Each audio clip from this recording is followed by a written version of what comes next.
அவங்க வீட்டுல அவங்கள நீங்க நடத்துற மாதிரி நடத்தினா நீங்க சும்மா இருப்பீங்களா தம்பி? என்ன மட்டும் நீங்க கேறீங்களே கேள்வி. நீங்க மனசாட்சியோட சொல்லுங்க. மனசாட்சியோட நான் பேசுறேன். நான் ஒரு விஷயம் சொல்றேன்ப்பா.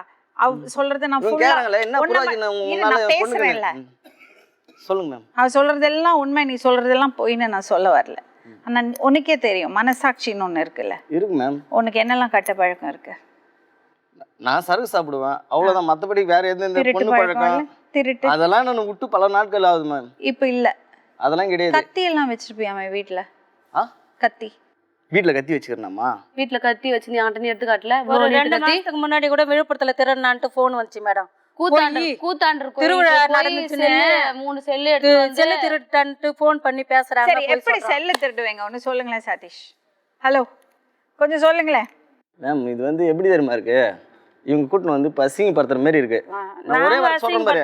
எங்களுக்கு அசிங்கம் கிடையாது. நாங்க கல்யாணம் பண்ணி கொடுத்துட்டு எங்களுக்கு அசிங்கம் கிடையாது. இது கொஞ்சம் இருங்க தம்பி, இங்க பாருங்க மேம். இவங்க பாருங்க மேம், எனக்கு நான் என்ன சொல்றேன்னா வச்சுக்கேன், ஒரே விஷயம் சொல்லிட்டா அவங்களுக்கு விருப்பம் இல்லையா? அவங்க அப்பா அம்மா கூட அப்படி இல்லப்பா.